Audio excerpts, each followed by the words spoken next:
I've been given the very interesting task of addressing you on the subject of Indian politics at the crossroads.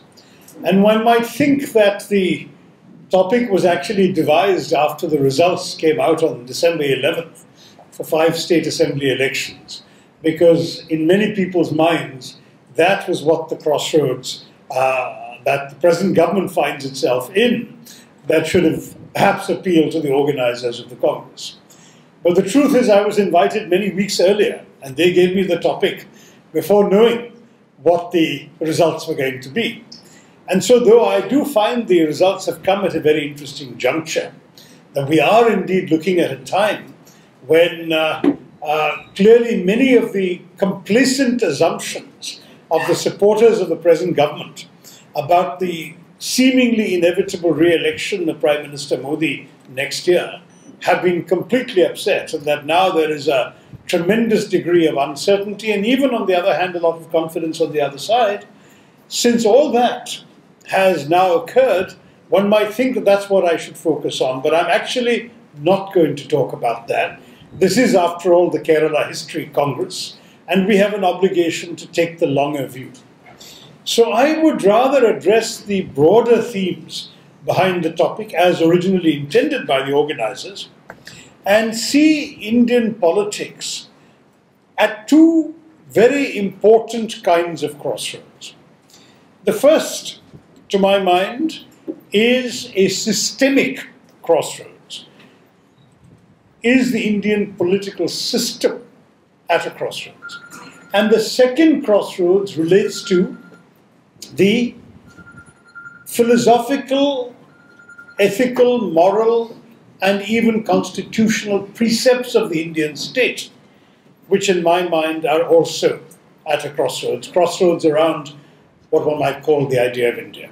So I'll take each of these crossroads in turn and explain why I believe Indian politics is at not the crossroads, but at 2 crossroads. One can imagine an elevated highway, one on top of the other, and together they represent a very significant transformative moment in Indian political history. The first crossroads, as I said, is a systemic crossroads. If you look at the evolution of Indian politics since independence, I think one can very clearly discern 3 distinct phases. Now, I know many scholars have come up with different analyses in different phases, and I'm quite willing to accept there are different ways you can look at it. But I want to look at the biggest, broadest picture possible. And for that, it seems to me that we have a very clear paradigm. The first phase is the phase of one-party dominance. You can describe that phase as going from 1947 to 1977.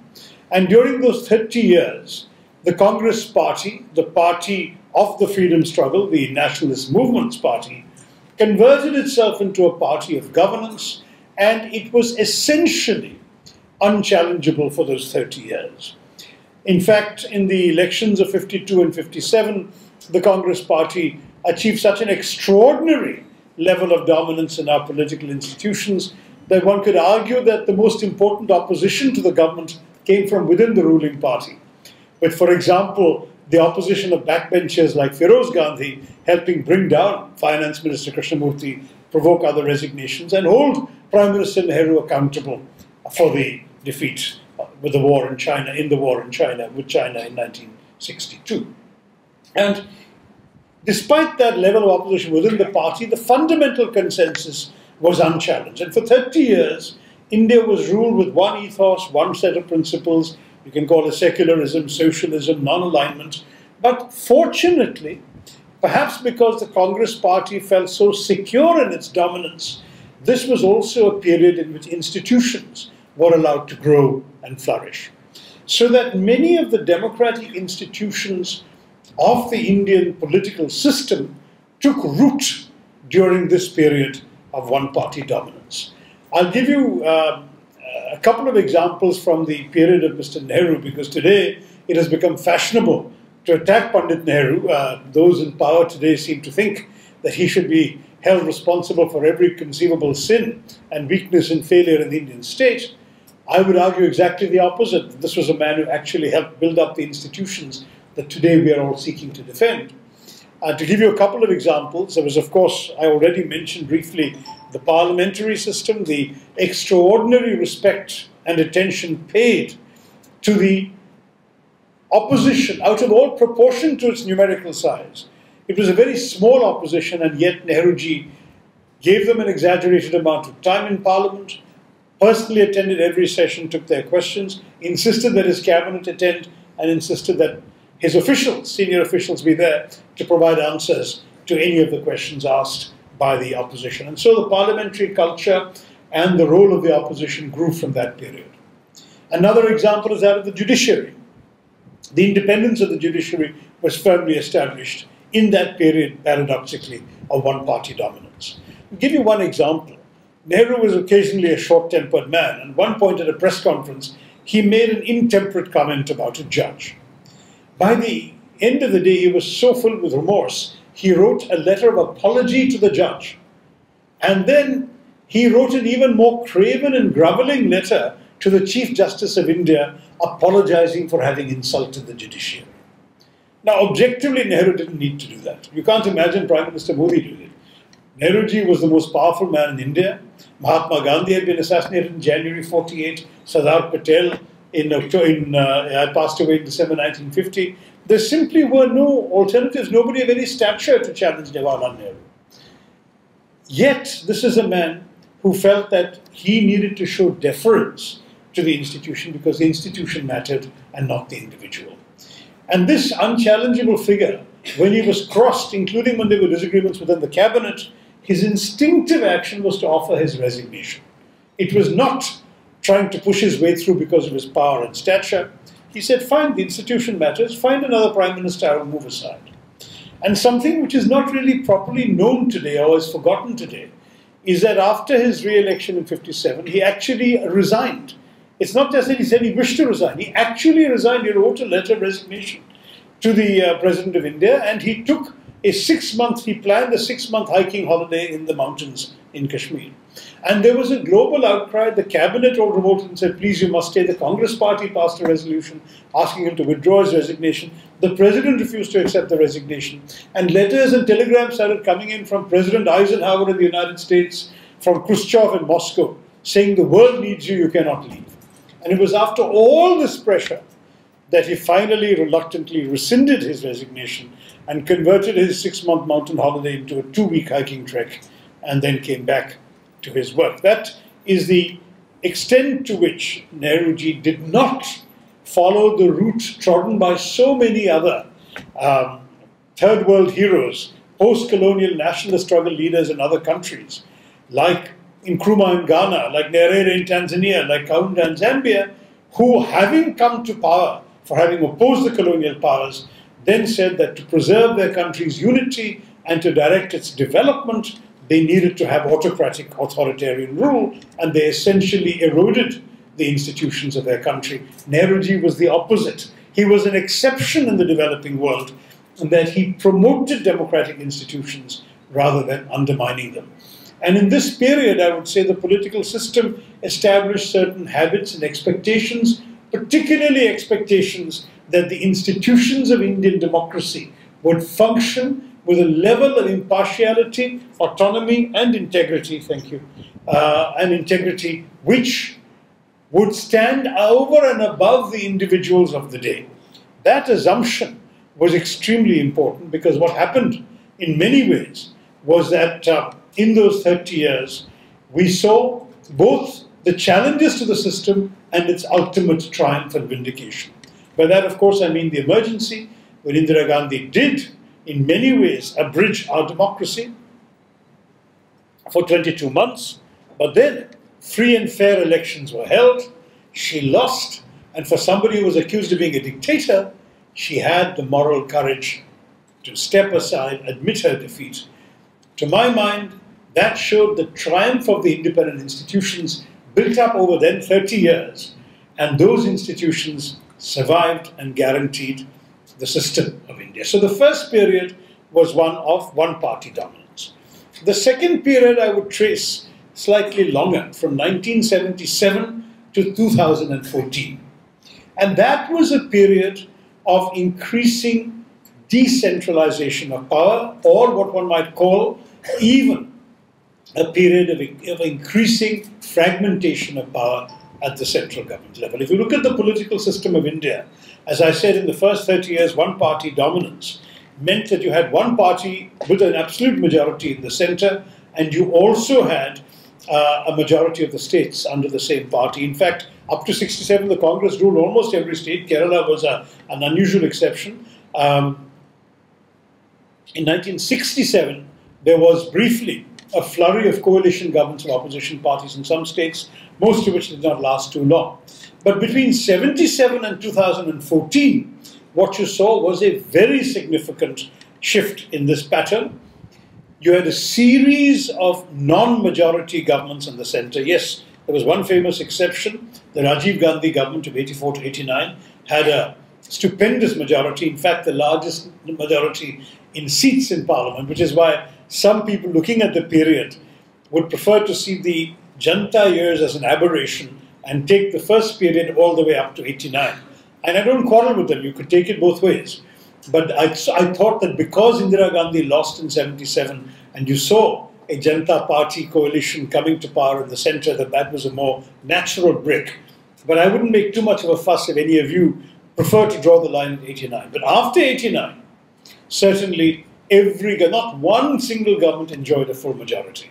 Mr. Narasimha Rao did not have a majority. That's why that famous scandal of allegedly having bought the votes of JMM. Then Mr. Vajpayee came with a 13-day government. He didn't have anything close to a majority. Then Mr. Devagowda came.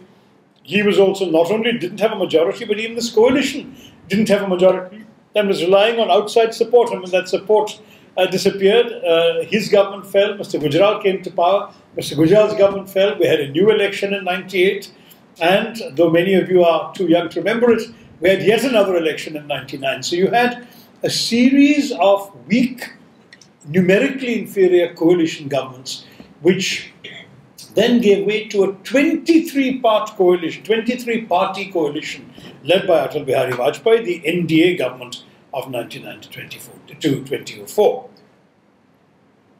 And then when the UPA defeated that government, the UPA itself had 20 parties in the coalition and 11 or 12 actually holding portfolios in the Ministerial Council of Ministers.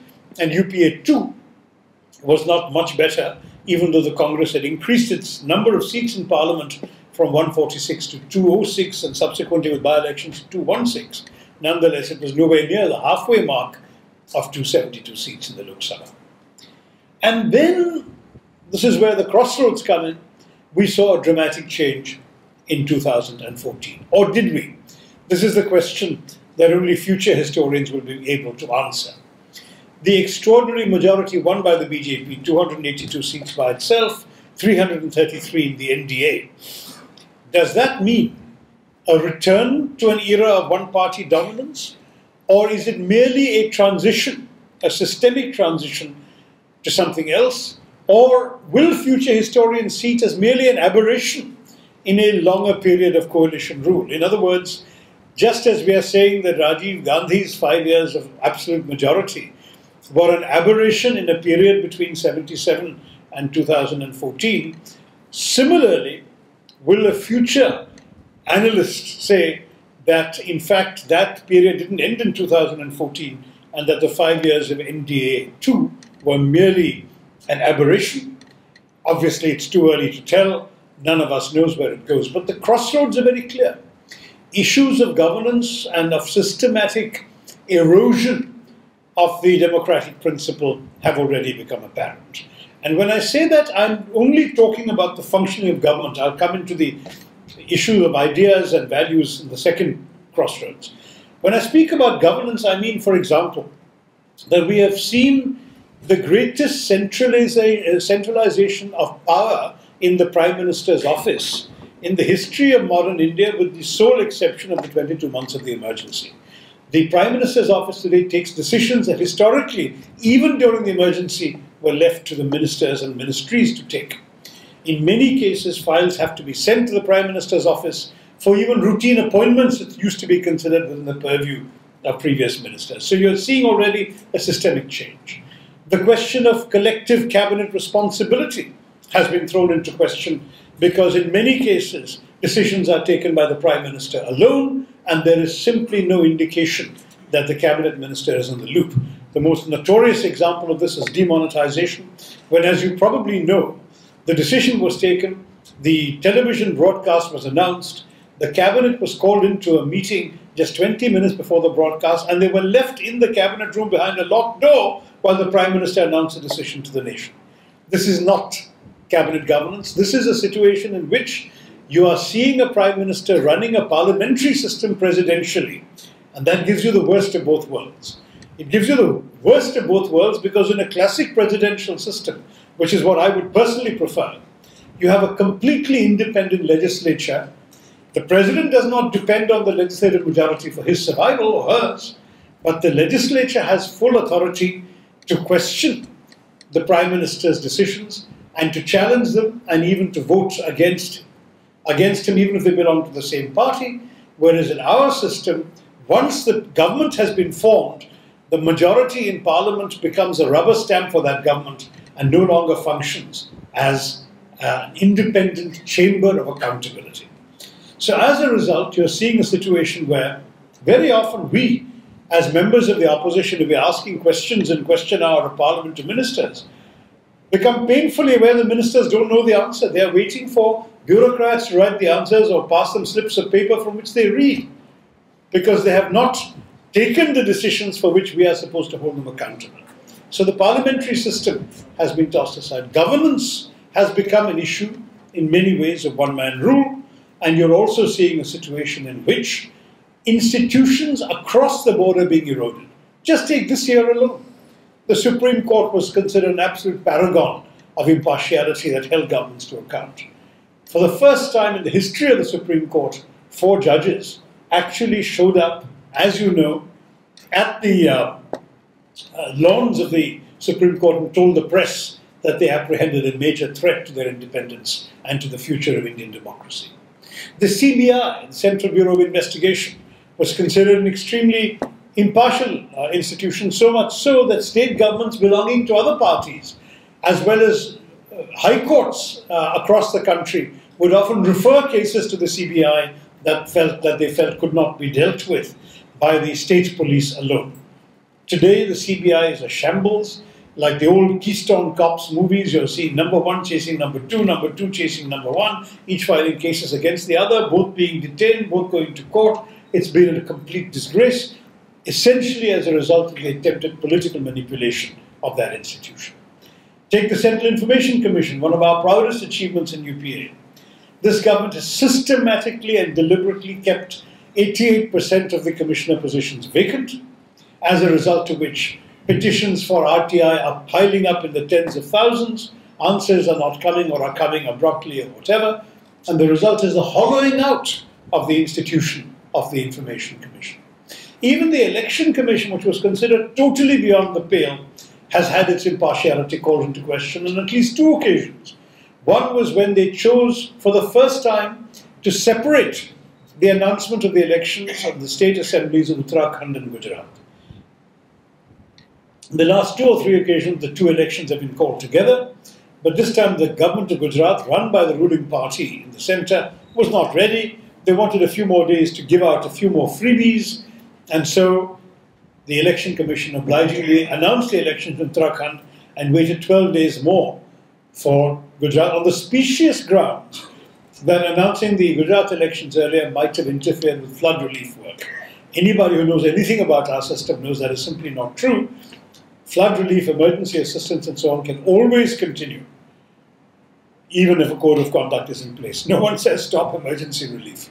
It's a completely hypocritical statement. That was a very big worry. And the second occasion was when the Election Commission was pulled up by the Delhi High Court for having disqualified 20 or 22 MLAs of the Aam Aadmi Party on completely frivolous grounds, which the Delhi High Court upbraided the Election Commission for. And the result was that the Election Commission began to be seen not as the impartial institution it should be, but as an institution that in many ways was feeling obliged to do the bidding of the ruling party.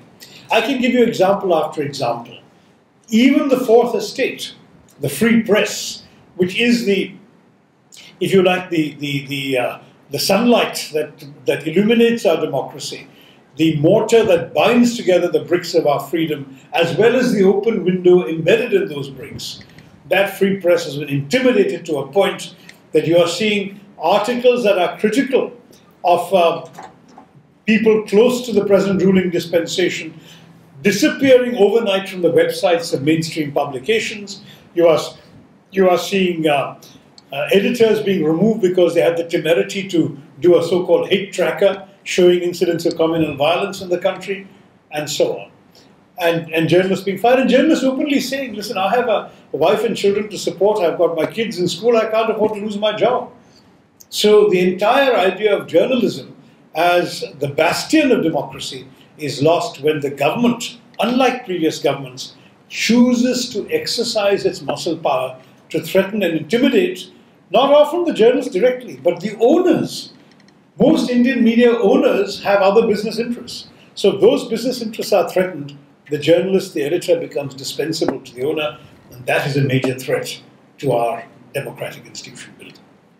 So what we have seen in this period is a genuine challenge to the democratic institution building that we witnessed both under one-party dominance and under coalition rule, where the impartiality and autonomy and integrity of institutions guaranteed the survival and success of our democracy.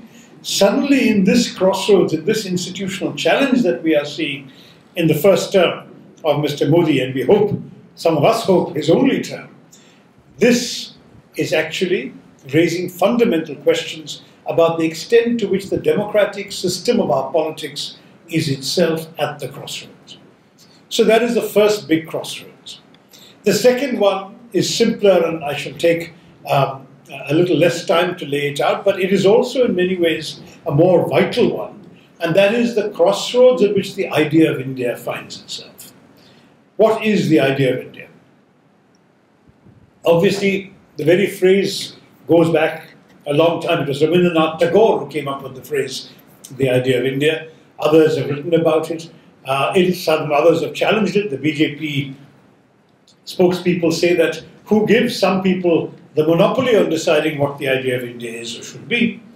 But the idea of India very simply emerges from the nationalist movement. When we fought for our freedom against the British, the nationalist movement diverged in two strands. And the key that divided them was unfortunately not ideology. It wasn't Marxist versus capitalists, or as in the case of China, communists versus pro-free enterprise elements. It wasn't either sort of military direction versus democratic civilian direction. No, the division in our nationalist movement was unfortunately on grounds of communal identity, where one group of people said religion should be the determinant of identity, and they therefore created a separate nation out of India. That was the idea of Pakistan. And there was another group of people that argued that religion cannot be the determinant of identity, that we are fighting for the freedom of all, and that the civic nationalism on which India rests is a nationalism that requires a system that gives equal rights to everyone. And that distinction was the fundamental distinction which made this idea of India the founding stone of the entire edifice of Indian freedom. If you look at the Indian Constitution, it rests on that assumption. The BJP supporters have this idea that merely because in 1976 during the emergency the word secular and socialist were introduced into the Constitution, that somehow they changed the nature of the Constitution. I would disagree. Because even without the word secular, you have so many provisions in the Constitution guaranteeing the right of equality, guaranteeing individual liberty, guaranteeing freedom of worship, including the freedom to propagate worship, etc., that essentially it was very clear that the writers of the Constitution assumed that Indians of all backgrounds, all religions, all beliefs, and all persuasions would have equal rights in India's civic nationalism. And in those circumstances, the idea of India that was then built up over the last 70 years was one that was at complete variance with the idea that today is being assiduously propagated from the rooftops by those in power. And why is that? When I said that there were two streams of the nationalist movement, that one prevailed and created Pakistan and the other created the idea of India, it is also important to acknowledge that there was within the other, the non-Pakistani side of the equation, there was a small fringe. Never got more than 2 or 3% of the vote, but that fringe actually shared with the Muslim League of those days the idea that religion should determine the nation. And this was the idea exemplified by two particular organizations, the Hindu Mahasabha and the Rashtriya Swayamsevak Sangh, which in many ways overlapped in their membership and had essentially a comparable vision. This, therefore, was a small group of people who argued that just as the Muslim League wanted a country only for Muslims, that India should be a country only for Hindus. Their views didn't have much traction. The overwhelming majority of Hindu voters did not vote for them, voted for the Congress party or occasionally for other secular parties. But the idea was very fundamental, and it extended up to and including a critique of the constitution itself. The Hindutva leaders actually rejected the Constitution of India. And they rejected it on two grounds. The first was the argument that the Constitution was full of imported Western ideas written by Anglophile lawyers in the wrong language. And you know what, that's true, and there's nothing we can do about it, because if indeed the ideas are good, why shouldn't we adopt them? And many of the Constitution framers and drafters, including the chairman of the drafting committee, Dr. B.R. Ambedkar, were indeed Western trained. Ambedkar studied both in the UK and in Columbia University in New York, where he got a PhD, and they had therefore come imbued with the sense of what today we would call the best practices in modern liberal constitutional systems, and I don't have anything to apologize for. I don't think they have anything to apologize for in that fact.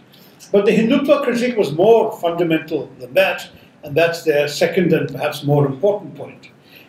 They rejected the Constitution, and therefore what I'm telling you about the idea of India, they rejected it on the grounds that it rested on a flawed premise of what is a nation.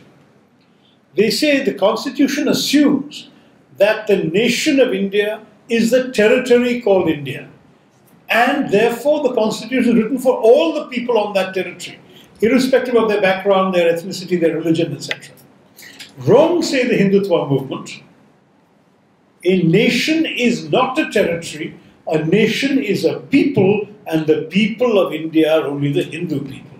Therefore, there must be a Hindu Rashtra, and therefore others of other persuasions, of other religious faiths, are either guests or interlopers.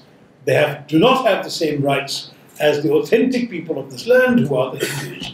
Now, this argument is a fundamental philosophical challenge to the idea of India that I've described to you, and it is a challenge to the basic tenets of the nationalist movement. So when I speak of Indian politics being at a crossroads on the idea of India, I'm certainly fundamentally anchoring it on this very different understanding of what kind of country India is. If you believe that India is fundamentally a Hindu country and that everybody who's practicing any other faith does not have the same rights as you have, then you will do the ridiculous things that Mr. What's his name, the so-called yogi, Mr. Adityanath, Mr. Bisht, the chief minister of UP, is doing, by demanding changes in every town's name that has a Muslim name. And so he goes around, he has changed Faizabad to Ayodhya, he wants to change Allahabad to Prayagraj. He has already recommended that in Gujarat, Ahmedabad should become Karnavati. He came to campaign in Telangana in December and said Hyderabad should be renamed as Bhagyanagar. Now in the south we can laugh at him because we don't have the same view. But in the north this is incendiary politics, and it sends a signal to those of our fellow citizens who are of the Muslim faith that you don't have any rights here. You don't have the same stake in this society that we have. Many people from minority communities in the northern part of India especially is experienced daily in terms of fear, in terms of rejection, in terms of anxiety. Many people are forced to feel that they should be scared because they are no longer living in the same country they were born in, are growing up in, and thought they belonged to, then you understand the nature of the challenge that the idea of India faces. If a 15-year-old boy returning after buying clothes for Eid to show to his mother is stabbed to death on a train and thrown off merely because he looks visibly Muslim, or if a young techie in Pune coming out of a masjid is beaten up with hockey sticks and killed merely because he happens to look like a Muslim, when the father of an Air Force Havildar is beaten up and killed outside his own home on suspicion of carrying beef in the bag in his hand, and if then the gundas who killed him are not arrested, but the beef is arrested and sent off to a lab to see whether it is indeed beef. It wasn't.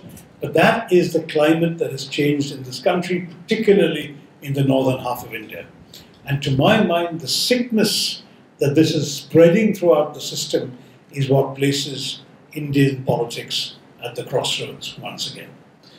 So you have these two big crossroads: the systemic crossroads, where the issue of governance, of democratic institutions, of, if you like, one-party rule, which is at stake, and on the other hand, you have the second crossroads, the crossroads relating to the idea of India.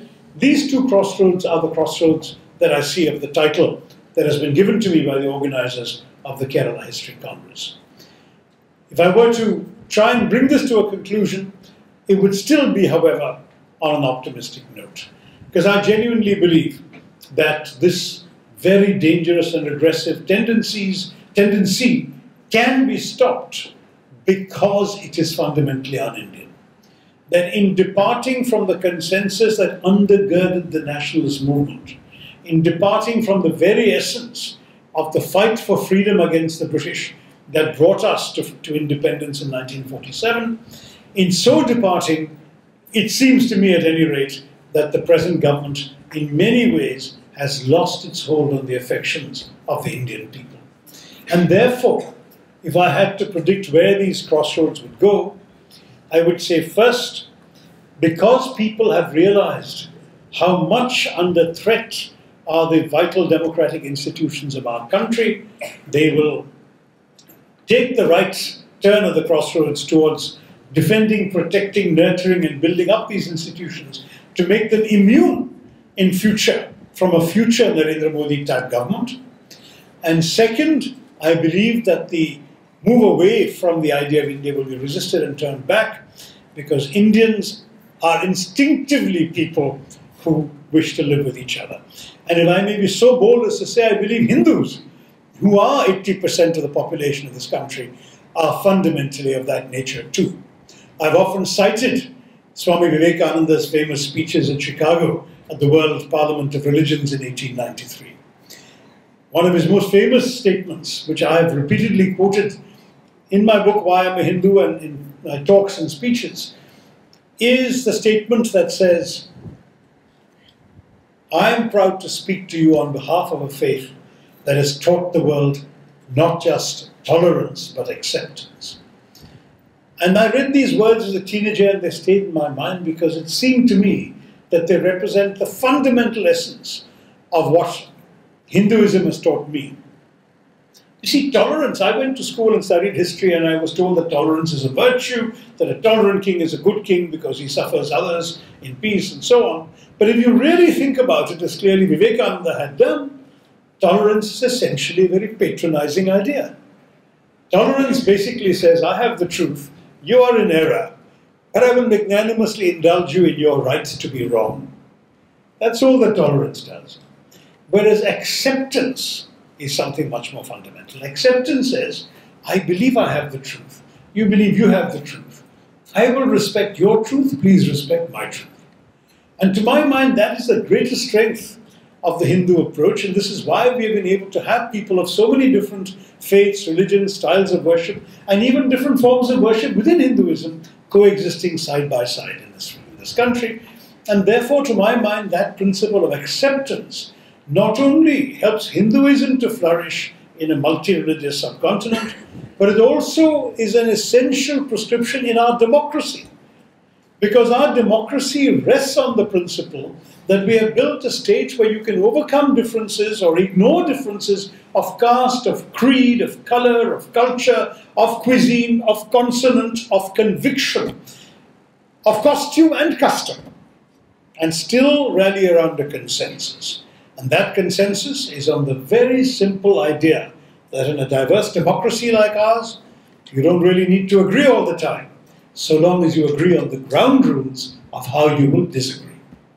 To my mind, the biggest failure of the last 4.5 years has been that for the first time, the ground rules on which the Indian democratic system have rested, the ground rules of our institutions, the ground rules of our acceptance of each other, which has been the basis of India's freedom, that has been questioned.